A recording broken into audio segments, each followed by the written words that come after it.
नमस्कार, बहुत स्वागत है आप सभी का। आप देख रहे हैं आपकी बात छत्तीसगढ़। आपके साथ मैं हूं अभिलाष मिश्रा। छत्तीसगढ़ में मतगणना से पहले आरोप प्रत्यारोप का दौर शुरू हो गया है। एक तरफ तो बीजेपी और कांग्रेस स्ट्रांग रूम के बाहर ईवीएम की दिन रात निगरानी में लगे हैं, तो वहीं बीजेपी ने अधिकारियों पर कांग्रेस के इशारे पर काम करने का आरोप लगा दिया। बीजेपी ने बीजापुर और पाटन को लेकर चुनाव आयोग में शिकायत भी बाकायदा औपचारिक तौर पर दर्ज कराई है। उधर कांग्रेस ने इसे बीजेपी की हताशा बताया। कांग्रेस का कहना है कि बीजेपी अपनी तय हार को देखकर अभी से बहाने ढूंढने में लग गई है। बहरहाल छत्तीसगढ़ का सिकंदर कौन बनेगा इसका पता तो 3 दिसंबर को चलेगा, लेकिन ईवीएम और अधिकारी यहां पर अब सियासी मुद्दा बन गए हैं। ऐसे में आखिर क्या बिना है, क्या आधार है, क्या वजह है कि इन अधिकारियों पर इतने गंभीर आरोप लगाए जा रहे हैं कि चुनाव आयोग को लिखित में इनके नाम देकर शिकायत हो रही है, और ईवीएम को लेकर किस पार्टी को संशय है, इसी पर करेंगे आज आपकी बात।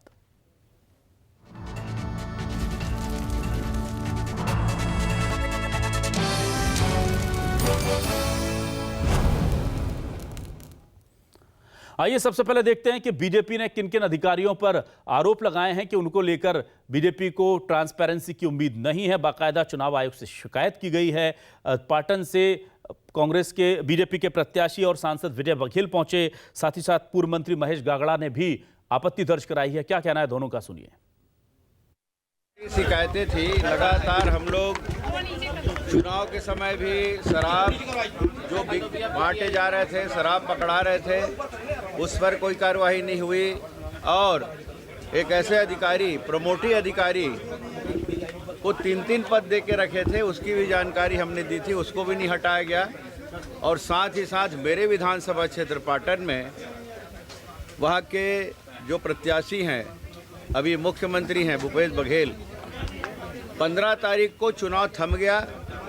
साइलेंट चुनाव प्रचार चल रहा था, लेकिन 16 तारीख को शाम को पूरे बाजा गाजे के साथ, ढोल धमाके के साथ, नारे बुलवाते हुए उन्होंने अपना प्रचार जारी रखा। जो अधिकारी चुनाव को औपचारिकता बोलता है, फॉर्मेलिटी अगर बोल सकता है, तो उसके अधिकारी से आप चुनाव कराने जा रहे हैं, जहाँ पे आप निष्पक्ष चुनाव की बात करते हैं, लोगों का विश्वास लोकतंत्र पे बना रहे। लेकिन राज्य निर्वाचन और जिला निर्वाचन जो भूमिका होना चाहिए, कार्रवाई नहीं हुआ और वही अधिकारी आज तक है, उसको लेकर शिकायत लेके आए थे।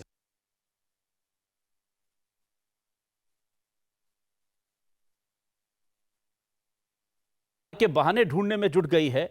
ये लोग हमेशा इसी तरह की बातें करते हैं क्योंकि इन्हें पता है कि अब हार सुनिश्चित है। क्या कह रहे हैं धनंजय सिंह ठाकुर, सुनिए। प्रदेश में भारतीय जनता पार्टी बुरी तरीके से चुनाव हार रही है। प्रदेश की जनता ने मोदी के गारंटी को खारिज कर दिया और कांग्रेस के घोषणा पत्र पर भरोसा किया है। और मतदान के पश्चात जो रुझान मिल रहे हैं, कांग्रेस 75 से अधिक सीट जीतकर पुनः सरकार बनाने जा रही है और भाजपा के पास 13 सीट बचाने का भी संघर्ष है। ऐसे में भाजपा अपने केंद्रीय नेतृत्व के खौफ से, डर से इस प्रकार से अधिकारियों पर आरोप लगाकर हार का ठीकरा अधिकारियों पर पहुंचना चाहते हैं। भाजपा को स्वीकार करना चाहिए कि जनता ने उन्हें खारिज कर दिया है और मुख्यमंत्री भूपेश बघेल जी के चेहरे के आगे भाजपा के पास कोई चेहरा नहीं था। भाजपा सिर्फ बहाना बना रही है। और आइए अब देखते हैं कि हमारे आज के सवाल क्या है। आइए सवाल आपको दिखाते हैं और फिर इस डिबेट को हम आगे बढ़ाएंगे। हमारे सवाल बिल्कुल जुड़े हुए हैं इलेक्शन से। वोटों की हो सकती है हेराफेरी, कांग्रेस कर रही है ईवीएम की पहरेदारी, ये बीजेपी को अधिकारियों पर नहीं भरोसा, आयोग में शिकायत कर अधिकारियों को कोसा, कहा ये गड़बड़ कर रहे हैं, हमें भरोसा नहीं है इन पर, इन्हें हटाया नहीं गया, शिकायत के बाद भी गंभीर आरोप लगा रही है बीजेपी। छत्तीसगढ़ में ईवीएम फिर बड़ा मुद्दा बनी, अधिकारियों पर शक की सुई क्यों घूमी, ये महत्वपूर्ण सवाल हैं। और ये सवाल जो है, इन पर बातचीत करने के लिए हमारे साथ 3 खास मेहमान जुड़ रहे हैं। आइए सीधे रुख करता हूं अपने मेहमानों का। मेरे साथ जुड़े हुए हैं कांग्रेस से वरिष्ठ नेता प्रवक्ता अजय गंगवानी जी। अजय जी, बहुत स्वागत करता हूं आपका हमारे इस खास डिबेट शो में। बीजेपी से वरिष्ठ नेता प्रवक्ता के.एस. चौहान साहब हमारे साथ जुड़े हुए हैं। चौहान जी, बहुत बहुत स्वागत है आपका। और वरिष्ठ पत्रकार गंगेश द्विवेदी जी को आज हमने आमंत्रित किया है। Dwivedi ji, welcome to my show. सबसे पहले मैं अजय गंगवानी जी आपके पास आता हूं। मुझे बताइए, बड़ी गंभीर शिकायतें की हैं। एक प्रमोटी अधिकारी को 3-3 पद देकर के उन्हें इलेक्शन में लगाया गया था और पाटन में इसको लेकर के शिकायत की जा रही है। इसके अलावा यह भी कहा गया कि पाटन में 16 तारीख को बघेल जी ने गाजे बाजे के साथ, जबकि आचार संहिता में का प्रोटोकॉल लागू हो जाता है, चुनाव प्रचार नहीं किया जा सकता, वो वहां पर चुनाव प्रचार कर रहे थे, जिसकी शिकायत हुई है। दोनों बड़े गंभीर आरोप। देखिए अभिलाष जी, इस बात से स्पष्ट है कि भारतीय जनता पार्टी ने छत्तीसगढ़ में अपनी हार स्वीकार कर ली है। आज जो हार का बहाना खोज रहे हैं, अभी 2 दिन पहले रमन सिंह जी मिशन अभी 52 सीट की बात करते हैं, और ये वही विजय बघेल है जिनको घोषणा पत्र की जिम्मेदारी दी गई। मैंने आपके चैनल पे मैं पहले भी बैठा था अभिलाष जी, मैंने स्पष्ट रूप से कहा था विजय बघेल जी को बलि का बकरा बना के भूपेश बघेल जी के सामने उतार दिया गया। उनके अपने ही नेताओं ने उनसे दुश्मनी निकाली। आप विजय बघेल अच्छे से जानते हैं कि 3 दिसंबर को दूध का दूध होगा, पानी का पानी होगा। ये बुरी तरह हारने वाले हैं। स्वयं तो इनकी क्षमता नहीं थी। अब भारतीय जनता पार्टी ने अपनी बी टीम जेसीसी जैसे अमित जोगी को भी मैदान पर उतारा ताकि वो कुछ वोट काट सके, लेकिन दोनों मिलकर चुनाव लड़ने के बाद भी आज पाटन में किसी प्रकार से मुकाबले की स्थिति में नहीं है, तो इस प्रकार का बहानेबाजी कर रहे हैं। दूसरा, मेरे छोटे से 2 से 3 प्रश्न है अभिलाष जी। ये बात करें 16 तारीख की, आज तारीख है 24 तारीख, 7 दिन तक क्यों चुनाव में कंप्लेन नहीं करते? आज अचानक 7 दिन में ऐसा क्या स्वप्न आया कि आपको चुनाव में कंप्लेन की सूझती है? दूसरा, बीजापुर के कलेक्टर की बात कर रहे हैं, वहां पे वोटिंग हुई 7 को, 6 तारीख को बात कर रहे हैं, तो 6 से लेकर 24 17 दिन तक आप कोई कंप्लेन नहीं करते। अचानक मुझे याद आ रहा है अमित शाह जी ने कहा था भैया उल्टा लटकाएंगे भ्रष्टाचार करने वालों को, तो अमित शाह से घबरा के मोदी के प्रचंड गुस्से से बचने के लिए यहां छत्तीसगढ़ के भारतीय जनता पार्टी के नेता यहां बहानेबाजी कर रहे हैं। देखिए महत्वपूर्ण यह है कि चुनाव आचार संहिता का उल्लंघन कौन करता है? अकलतरा के इनके विधायक थे जो पूर्व मतलब प्रत्याशी थे, सौरभ सिंह, छोटे छोटे अबोध नाबालिग बच्चों के द्वारा उनके द्वारा सांप्रदायिक धार्मिक टिप्पणी की गई, उनका प्रचार में यूज किया गया, ये चुनाव आचार संहिता का उल्लंघन है। अमित शाह जी, हेमंत बिस्वा शर्मा धार्मिक उन्माद, सांप्रदायिक हिंसा फैलाने के लिए हेट स्पीच देते हैं, ये है चुनाव आचार संहिता का उल्लंघन। महत्वपूर्ण यह है कि जैसे ही आदर्श आचार संहिता लागू थी अभिलाष जी, पूरा नियंत्रण चुनाव तो पूरा चुनाव के नियंत्रण में होता है। जिन अधिकारियों को उनको बदलना था, कई जगह के एसपी, कई जगह के कलेक्टर, कई क्लास 1 ऑफिसर, द्वितीय श्रेणी के अधिकारी, सारे परिवर्तन ऑलरेडी चुनाव कर चुका है। तब इन्होंने क्यों कंप्लेन नहीं की? आज चुनाव के रिजल्ट आने के कुछ दिन पूर्व इनको शिकायत क्यों सूझ रही है? क्योंकि चुनाव हारने वाले हैं। ठीक है चौहान साहब, देखिए बड़ा गंभीर आरोप लग रहा है कि अगर 16 तारीख को, और कह दूं, लेकिन वो ये भी कह रहे हैं गंगवानी जी कि 16 तारीख को भी हमने शिकायत की थी इस बारे में कि बघेल जो है वो प्रचार कर रहे हैं, साथ ही साथ प्रमोटी अधिकारी को लेकर भी शिकायत की थी जिस पर कोई कार्रवाई नहीं हुई, ये कहा जा रहा है। देखिए कहीं ना कहीं भारतीय जनता पार्टी एक संवैधानिक संस्था है। अजय जी से एक बार क्रॉस कर ले रहा हूं, चुनाव की वो करती है। जी अजय जी, मैं कंप्लीट करूं मेरा विलास जी प्रश्न का। देखिए कहीं ना कहीं जो निष्पक्ष संस्था है, एक संवैधानिक संस्था है, आप चुनाव आयोग पे अपनी गलतियों का ठीकरा फोड़ने का, अपनी हार के बहानेबाजी का प्रयास करने का जो कर रहे हैं, ये कुत्सित प्रयास जो है आपत्तिजनक है। ठीक, तो अगर आपने चुनाव से कार्रवाई की तो उसको फॉलो क्यों नहीं किया? आज 17 दिन के बाद, 7 नवंबर के चुनाव के बाद 17 दिन तक क्या कंप्लेन को फॉलो किया अभिलाष जी? मैं छोटा सा उदाहरण और दे दूं जो बहुत महत्वपूर्ण है। अभिलाष जी मेरे को एक चीज बता दीजिए, असीम दास जिसके बयान के आधार पर हमारे मुख्यमंत्री पे आप घूस और रिश्वतखोरी का जो साजिश जो षड्यंत्र कर रहे थे, असीम दास का मीडिया में बयान सुन लीजिए। 10 पेज का उनसे जबरदस्ती ईडी के द्वारा साइन कराया गया। अंग्रेजी में पूरी स्टेटमेंट था, वो बेचारे अंग्रेजी को समझते नहीं थे। तो ये जिस प्रकार से आज ईडी की पटकथा के माध्यम से हमारे मुख्यमंत्री को बदनाम करने की साजिश जो षड्यंत्र किया गया, ये भारतीय जनता पार्टी के चरित्र, ये देखिए कितना अच्छा, देखिए दिलचस्प। ठीक है अजय जी, अजय जी बस तक जा सकते हैं। अजय जी बस देखिए ये बड़ा दिलचस्प मामला है। एक केंद्रीय एजेंसी है ईडी और कांग्रेस कह रही है कि वो साजिश रच रही है सीएम भूपेश बघेल के खिलाफ, और एक केंद्रीय एजेंसी, निष्पक्ष एजेंसी है चुनाव आयोग, उस पर बीजेपी कह रही है कि वो गड़बड़ी कर रही है हमारे खिलाफ। क्या कहेंगे आप चौहान साहब इन गंभीर आरोपों को लेकर? अभिलाष जी, मेन बात यह है, सिर्फ 2 ही बात। 15 तारीख को जो तय जो नियम था, उसके बाद उस भूपेश बघेल जी ने उस चीज का उल्लंघन किया या नहीं किया, उसका एक नहीं, एक वीडियो नहीं, हजार मतलब कम से कम सैकड़ों वीडियो हैं। दूसरी बात, सरकारी जो कैमरे लगे हुए हैं उससे फुटेज निकाला गया है, जो ढोल धमाके के साथ और नारों के साथ काफिला चलता गया भूपेश बघेल जी का 16 तारीख को। तो ये सबसे मेन बात तो यही है। और दूसरी बात, क्या ये कानून का उल्लंघन नहीं है, संविधान का उल्लंघन नहीं है, निर्वाचन का आयोग का नियमों का उल्लंघन नहीं है? तीसरी बात, जो ये बोल रहे हैं कि आज इनकी जाग खुल रही है, तो हमने पहले ही दिन वहां पर फुटेज निकाल के निर्वाचन आयोग को, स्थानीय निर्वाचन आयोग को, कलेक्टर को वहां पर भेज दिया गया था, जब उनकी तरफ से कोई कार्रवाई नहीं हो रही है तो आज वो मुख्य निर्वाचन अधिकारी के पास यहाँ पर आए हैं। ठीक है। और इस बीच में सबसे मेन बात ये है कि आप निर्वाचन आयोग से हमारे को कोई लेना देना नहीं है। उनके जो अधिकारी वहां पर हैं, उनके जो अधिकारी जो पक्षपात कर रहे हैं और कई बार उनको वहां के नेताओं के और कांग्रेसी नेताओं के साथ घुलते मिलते हुए देखा गया है और कई बार उनको पक्षपात पहले भी करते हुए देखा गया है। तो ये सबसे मेन बात है। मेन बात तो ये है कि 16 तारीख को वहां का उल्लंघन हुआ है और ये कानूनी रूप से गलत है कि नहीं है, ये दो चीजें हैं। इसका जवाब ये नहीं हो सकता कि अमित शाह जी क्या बोल रहे हैं, इसका जवाब ये नहीं हो सकता कि यहाँ पर ऐसी फला जगह में ऐसी बातें हुई है, फला ने ये बोल दिया। लेकिन चौहान साहब एक बात बताइए, चौहान साहब ठीक है, ये तो ठीक है, लेकिन अगर शिकायत थी, आपके पास इतने सारे प्रूफ थे, तो इतने दिन इंतजार क्यों कर रहे हैं? ऐसे तो फिर काउंटिंग हो जाएगी। केंद्रीय चुनाव आयोग तक आपको जाना चाहिए और केंद्रीय चुनाव आयोग के ऊपर भी सुप्रीम कोर्ट जा सकते हैं आप। सुनिए, हमने हम कलेक्टर के पास गए, उसके बाद वहां से कोई कार्रवाई नहीं हुई, तो हम निर्वाचन जो अधिकारी है वहां के जिला निर्वाचन अधिकारी, उसके पास गए, वहां से भी कोई कार्रवाई नहीं होती है, तब हम मुख्य निर्वाचन अधिकारी के पास आए हैं। तो इसमें ये सब चीजें हो गई। और लेकिन हमारा जो कार्रवाई करने का जो सिलसिला है वो डे फर्स्ट से चालू था और आज हम यहाँ पर पहुंचे हैं। आज ये चर्चा हो रही है जब मुख्य अधिकारी के पास पहुंच गए हैं तो, लेकिन हम जो प्रयासरत हैं 16 तारीख से ही प्रयास। ठीक है, मैं एक बार गंगेश जी के पास आता हूं। हाँ बोलिए। मेन दो ही बात है ठीक कि क्या 16 तारीख को उल्लंघन किया गया कि नहीं किया गया, और कानूनी रूप से गलत है कि नहीं है, ये दो चीजें ना। लेकिन फिर आप ये बता नहीं रहे ना कि अगर आप चुनाव आयोग से शिकायत कर चुके हैं 2 स्तर पर और कार्रवाई नहीं हो रही, तो इसके लिए जिम्मेदार कौन है? इसके लिए कांग्रेस जिम्मेदार है या चुनाव आयोग जिम्मेदार है? इसके लिए कांग्रेस जिम्मेदार है। क्यों जिम्मेदार है? क्योंकि उन्होंने पक्षपात करते हुए अपने खुद के कार्यकर्ता नुमा सरकारी अधिकारियों को वहां पर बिठाया हुआ है, वहां पर अपने हिसाब से वो काम ये तो कांग्रेस ने आचार संहिता के पहले कर लिया था।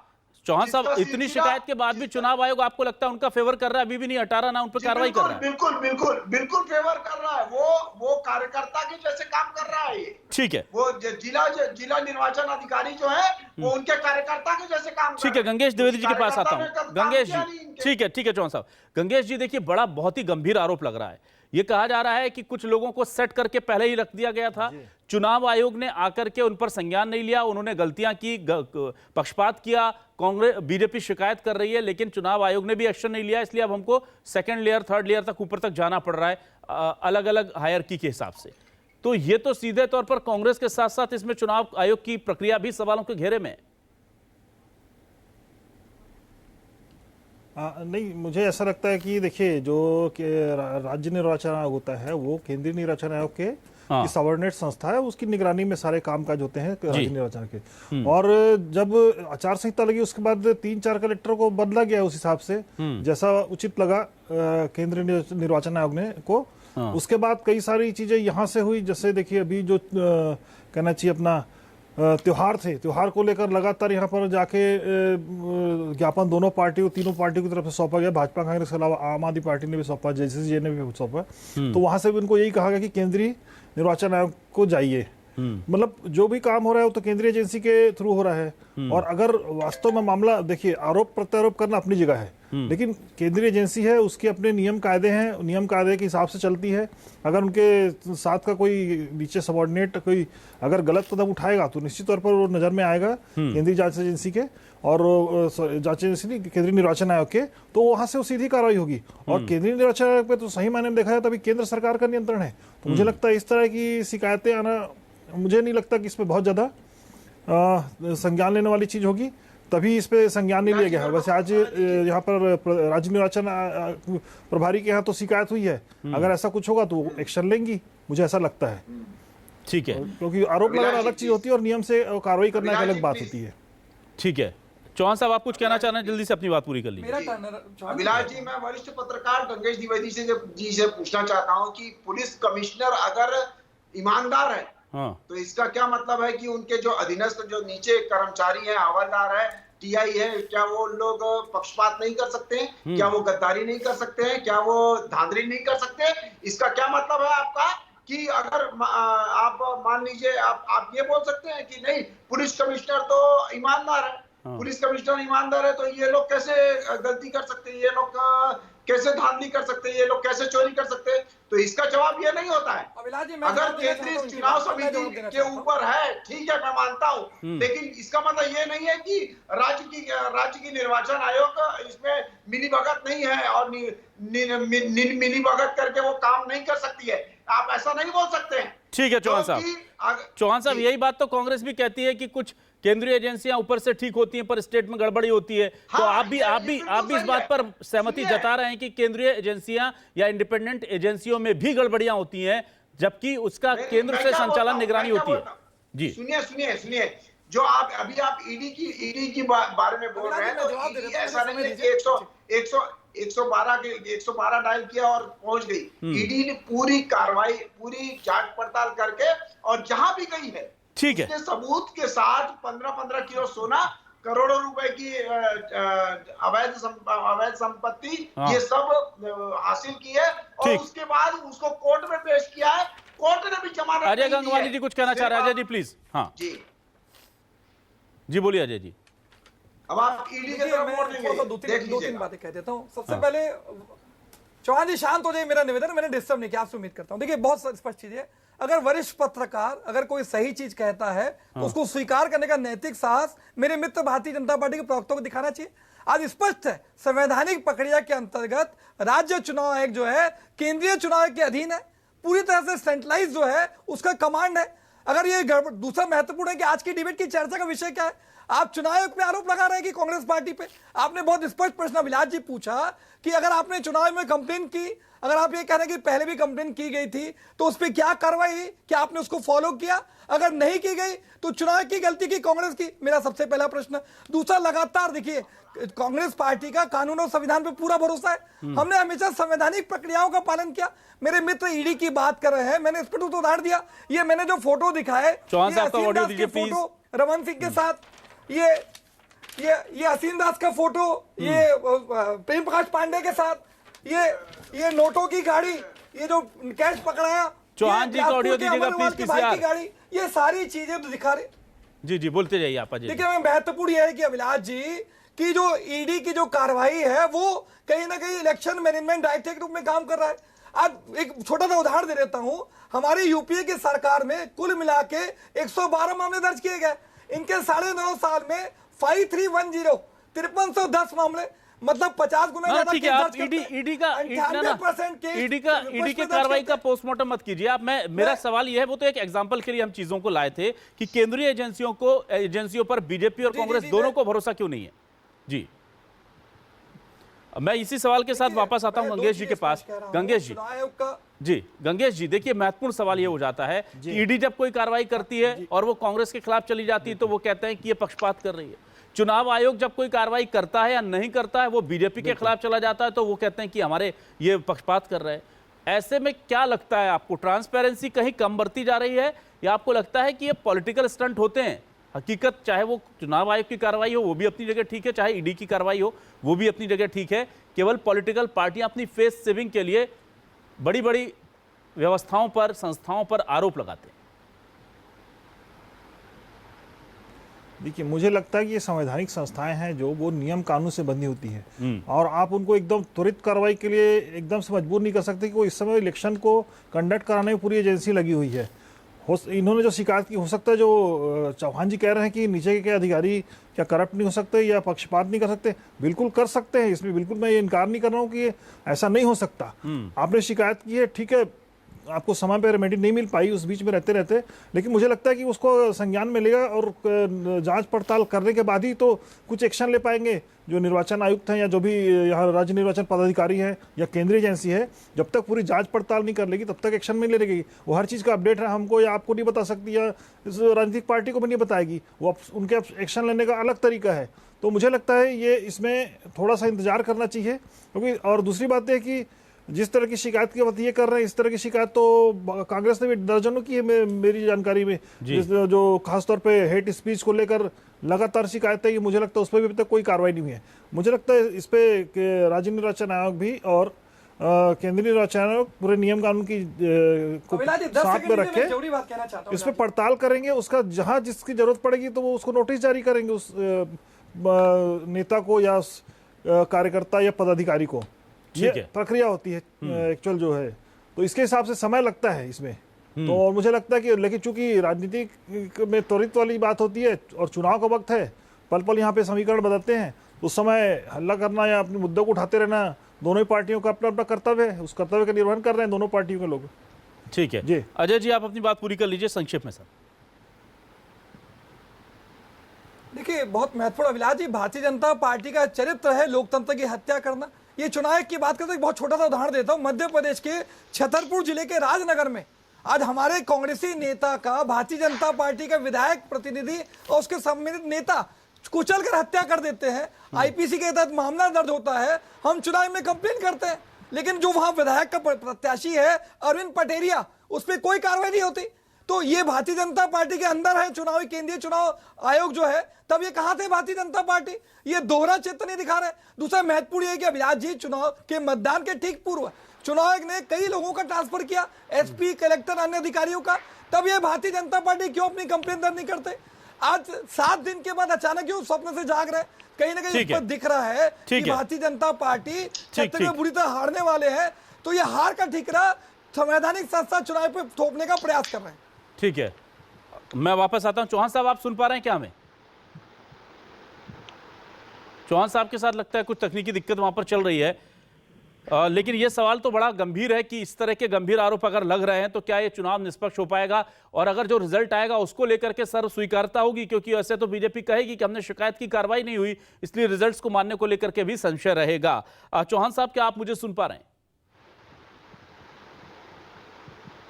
चौहान जी, क्या आप मुझे सुन पा रहे हैं? जी चौहान जी, आपका फाइनल कमेंट में लेना चाहूंगा। देखिए, आपके पास अभी बहुत सारे ऑप्शन खुले हुए हैं। रिजल्ट आने के बाद भी शिकायतें चुनाव आयोग पहुंचती है और वहां से अगर कोई सेटिस्फाई नहीं होता तो सुप्रीम कोर्ट के दरवाजे खुले रहते हैं। चुनाव के कई सालों बाद तक सुप्रीम कोर्ट फैसले देता है और सीटों को लेकर के बड़े फैसले भी आए हैं। कई सीटों पर सदस्यता भी रद्द हुई है। तो क्या अगर आपको लगता है सेटिस्फेक्शन नहीं मिला तो सुप्रीम कोर्ट तक जाएगी बीजेपी इस मुद्दे को लेकर? जी बिल्कुल, हम लोग न्याय के ऊपर हमारे को बहुत ज्यादा भरोसा है, न्यायालय के ऊपर, हमारे सिस्टम के ऊपर बहुत भरोसा है। सबसे मेन बात यह है अभिलाष जी, हाँ, खेल का परिणाम कुछ भी आए, लेकिन खेल अपने रूल्स के हिसाब से खेलना चाहिए। सबसे मेन बात यह है कि जो मैंने बात चालू की थी, 2 चीजें, 16 तारीख को चुनाव आयोग का और चुनाव के जो रूल्स थे उसका उल्लंघन हुआ है। दूसरी बात यह है कि ये जो किया गया है उल्लंघन, वो हमारे मुखिया ने किया था, तो ये गलत बात है और ये दोनों चीज पे कार्रवाई होनी चाहिए, जिसके कारण चुनाव के कुछ अधिकारी, चुनाव आयोग के अधिकारी जो मिले हुए हैं वहां पर वो पक्षपात कर रहे हैं, उसके कारण ये जो प्रक्रिया है वो लेट हो रही है, जो कार्रवाई है वो लेट हो रही है। ठीक है, तो कुल मिलाकर के इलेक्शन के नतीजे अभी आए नहीं हैं, लेकिन लोगों के मन में, पार्टी के मन में जो आशंका है उसको लेकर के वो खुलकर के सामने है।